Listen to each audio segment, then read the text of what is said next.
It's 3 a.m. Most of the country is asleep. But somewhere right now, one person is sitting in front of a wall of screens, responsible for a system that, if it goes wrong, makes the news. This is what a night shift in a control room actually looks like. Not the Hollywood version, the real one. I'm going to walk you through a full night shift, hour by hour, the way it actually runs in a 24/7 industrial operation. What you monitor, when the dangerous hours hit, the decisions that can't wait until morning, and the one thing that causes more incidents than equipment failure ever will. If you work shifts, or you're thinking about it, stick around for the part at about hour 6. That's where most mistakes happen. A night shift doesn't start when you sit down. It starts with a handover. The person leaving has spent 12 hours building context. What's running hot? What alarm keeps nuisance tripping? Which piece of equipment the day crew is babysitting? And they have to transfer all of that in about 10 minutes. Here's the problem. Most handovers are verbal. Someone says, "Yeah, everything's fine. Watch Unit 2," and walks out the door.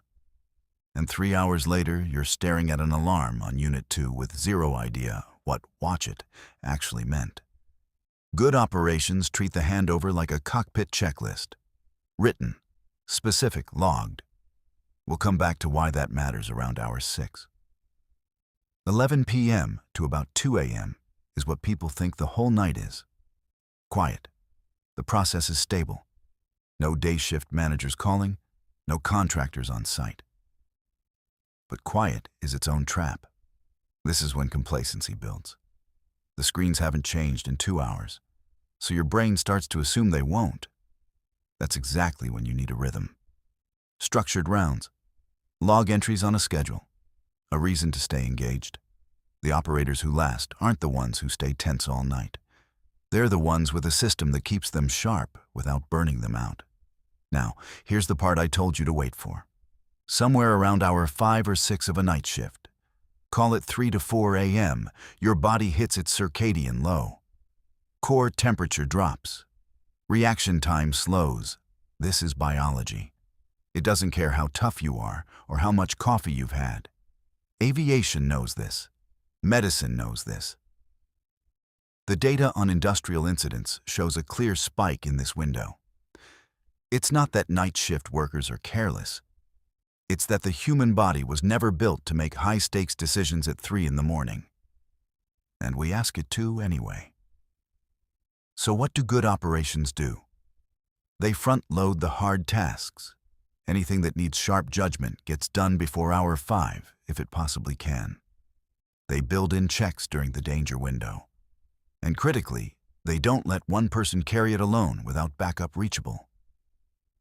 Which brings us to the call. Something goes wrong at 3 a.m. A pump trips, an alarm won't clear. A reading drifts past limits. Now you're making a decision. Do I handle this, or do I wake someone up? And there's a real cost to both. Call too early and too often, and you're the operator who can't handle a shift. Don't call when you should have, and a small problem becomes the thing that makes the news. Experienced operators develop a feel for that line. New ones need a clear escalation protocol, written down before the shift.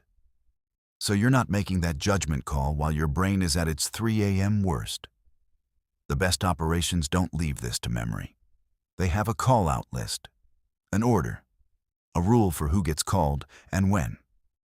Take the human guesswork out of the moment when humans are least reliable. So that's a real night shift. Not dramatic most of the time.